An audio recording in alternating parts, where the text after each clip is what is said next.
Avera ils ont fait? Parce que quelqu'un qui cambriole une maison, c'est un voleur. Mais eux, ils ne pensaient pas voler quelqu'un, ils pensaient faire la justice, oui ou non? Oui, donc il n'y a pas d'Avera, il n'y a pas d'esprit d'Avera. Oui ou non? Oui ou non? Pour eux, non, pour eux, non. Donc, s'il n'y a pas d'esprit d'Avera pour eux, donc les mêmes qui font la shrita, c'est les mêmes qui l'ont vendu. Or, quand ils l'ont vendu, ils pensaient que c'était légitime. Donc, quand il a fait la shrita, il n'y a pas de problème, c'était légitime. Oui. Donc, avec le Rachamim, ils ont dit, au moment où ça se détériore, ils ont quand même pas fait des Averot. Mais quelle détérioration? Il n'y a aucune détérioration, puisqu'ils pensaient faire la mitzvah. Oui ou non? De là, qu'est-ce qu'on apprend ici de Rav Shmulevitz? Que la Avera elle-même, même si nous, on a pensé faire une mitzvah, la Avera existe. Elle est en nous, c'est une réalité.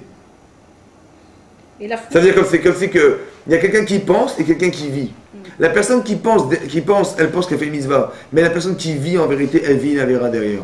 Parce qu'elle sait derrière elle-même, au fond d'elle-même, ce qui n'est pas conscient, c'est qu'elle est influencée par le désir de d'éliminer Yosef.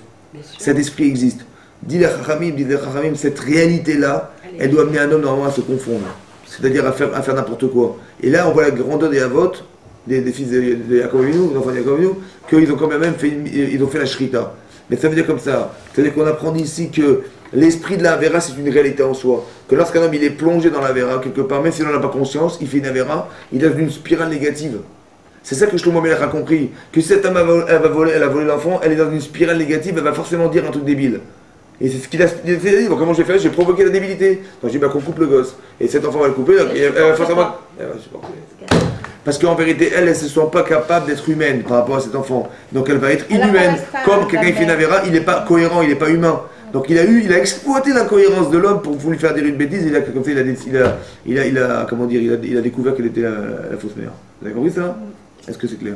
Ah non, c'est trop dur. C'est pas grave. Vous réécoutez la cassette. Maintenant je continue parce que j'ai beaucoup de choses à dire. On y va. D'autres exemples dans la Torah. Vous voulez des exemples? Voilà. Un jour, c'est marqué dans la paracha de Bereshit, oui. Il y a un homme qui s'appelle Caïn, K1. Vous connaissez bien? Caïn et Abel. Donc Caïn, il a un jour amené un korban de Hachem. Vegam Evel Achiv. Et même Evel, son frère, dit la Torah, il a aussi amené un korban. Dit le Ramban. Le Ramban, c'est un commentaire dans la Torah, il s'appelle. Ouais, le Ramban, c'est Nachmanide, pas le Rambam. Maïmonide, mais Nachmanide. Encore une rouge du Ramban. C'était un Rishon, il a vécu 800 ans, 700, 800 ans. Ce Rav, il a dit que, comment il s'appelle? Que Caïn, il a compris intellectuellement le sens du korban.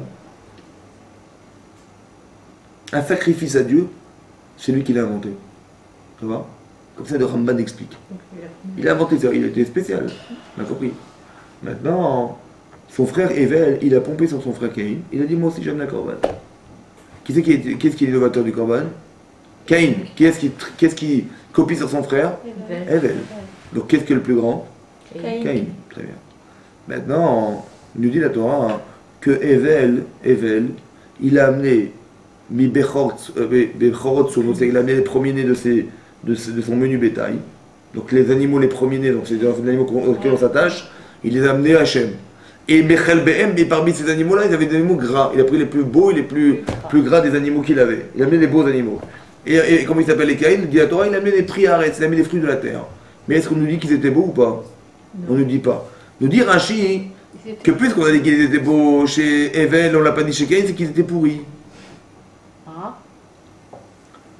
Non, Caïn, il invente un korban. Comment il arrive à justifier le fait qu'il amène des fruits pourris? Contradiction.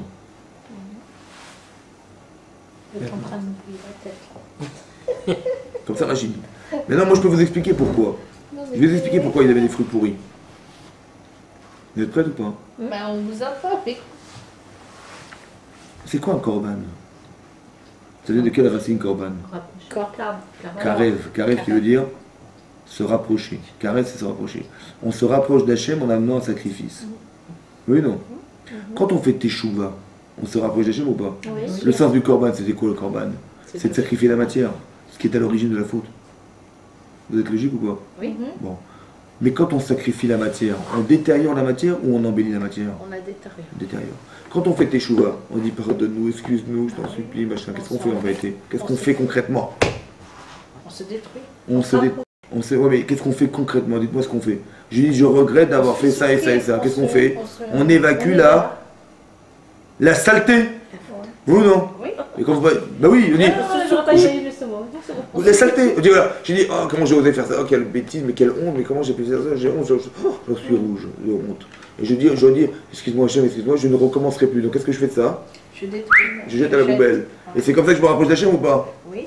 Mais le korban, c'est ça le korban. Donc Caïn, il dit, mais c'est logique, il faut amener la pourriture. Ça veut dire, Hachem, qu'est-ce qu'il attend de moi? Que j'arrive à une forme de perfection de soi. Bah, toute la pourriture, je lui donne. C'est ça qu'il veut Hachem. Et moi, je garde le bon, comme ça, j'arrive au lavabo, je suis entier. Oui ou non? C'est ça le moussaï du korban. Ouais. Le problème, c'est comment tu arrives à conceptualiser ce genre de choses.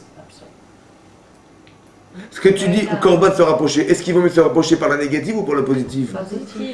Mais comment ça fait qu'il arrive à conceptualiser le contraire? Cette contradiction vient du corps. Vous avez compris? Il avait une logique un peu. Mais vous avez compris ce que ça veut dire? C'est-à-dire que l'empreinte de la logique, ouais, c'est qu'est-ce qui va articuler ma logique? Ça veut dire comme ça. Je vous ai dit la semaine dernière, ou il y a 2 semaines, je ne sais plus, il y a 3 semaines. Non, il y a quelques semaines. Je vous ai dit comme ça. Les Meraglim, les explorateurs. Ils sont arrivés en Israël, ils ont exploré la terre, ils sont revenus. Ça va? La même image qui construit un homme, ils ont dit, voilà, vous avez la terre, elle est magnifique. Hein. Mais imaginez-vous les gens qui mangent les fruits, ils sont énormes. Ils ont mis une grappe qui pesait quelques tonnes. Énorme! Mais qui va manger ça? Qui mange des fruits comme ça? Des monstres, des géants. Monstres. Imaginez-vous les gens qui les mangent. On a exploité l'image, plutôt que de dire oh, quel bracha dans cette terre, c'est un cadeau magnifique, hein, franchement, c'est un cadeau magnifique. On va exploiter l'image dans le mauvais sens. Mais c'est la même image. Le rachat, il voit la même image que le tzaddik.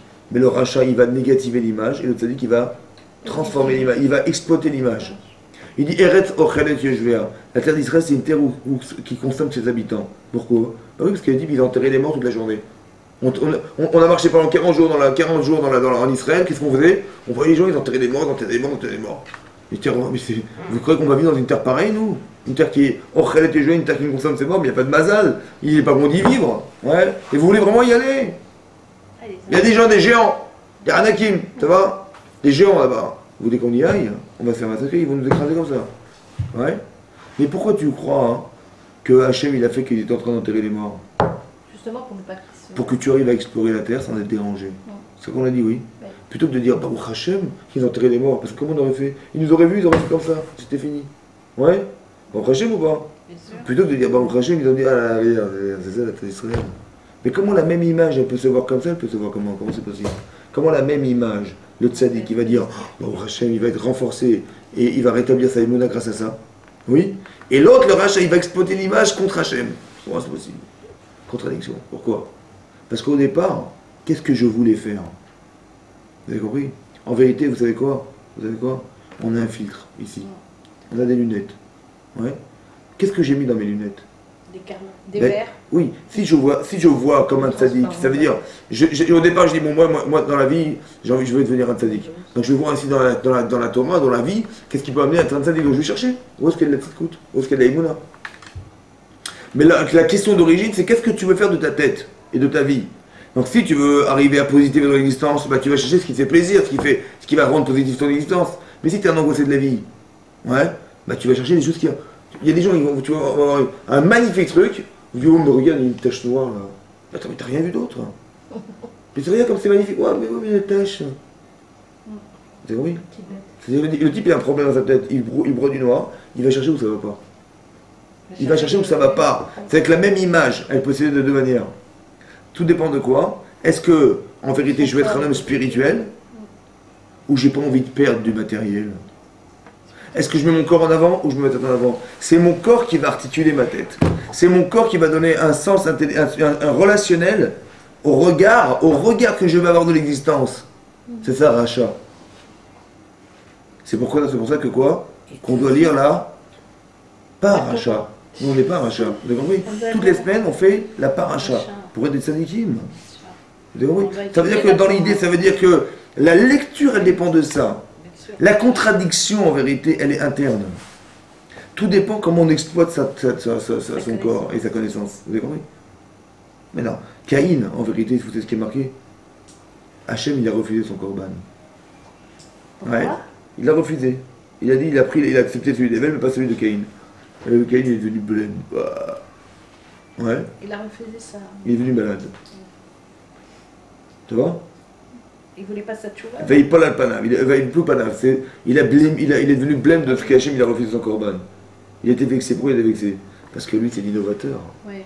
Ah, il se sentait un Il homme dit, non. nouveau. Normalement il aurait dit que c'était mon truc. Donc, j'ai inventé un truc qui s'appelle la korban. Je lui ai amené Hachem, je lui ai fait un cadeau pareil. Et Hachem il refuse. Ah ça se fait pas. D'accord, il m'a rendu fou. Ça va, il m'a rendu blême. Ça va.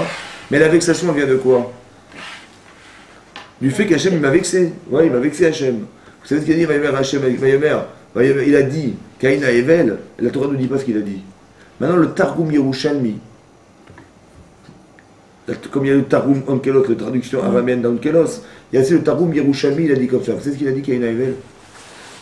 Il a dit Leddin Veled Dayan. Il n'y a pas de juge là-haut, il n'y a pas de jugement. Il n'y a pas de différence entre le Tzadikim et le Hachem. Il n'y aura pas de Sraonesh, il n'y aura pas de punition, il n'y aura pas de châtiment et de récompense. Qu'est-ce qu'il a dit ça? Caïn. Et il fait dit non, non, il y a une récompense, et il dit ah bon, hop, il l'a tué. Ça va? Voilà. C'est comme ça qu'il a tué son frère. Mais écoutez bien ce qui se passe. Après Hachem il dit, il est où? Hachem il vient voir Caïn, il dit, il est où ton frère? Il dit, le Yadati, j'ai pas été chez Darty. Non. Il dit, un chômeur à Khelfi, est-ce que je suis le chômeur de mon frère? Est-ce que je suis le gardien de mon frère? Hein? Attendez, il est en train de parler avec qui là?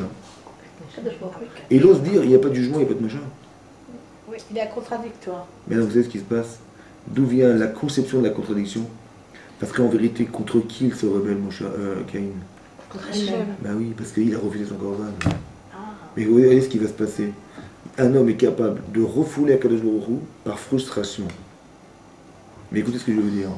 La frustration, ça veut dire on devient incohérent, on n'arrive plus à réfléchir parce qu'on a été vexé. Notre corps a été vexé, on n'arrive plus à réfléchir. Notre tête, elle marche plus.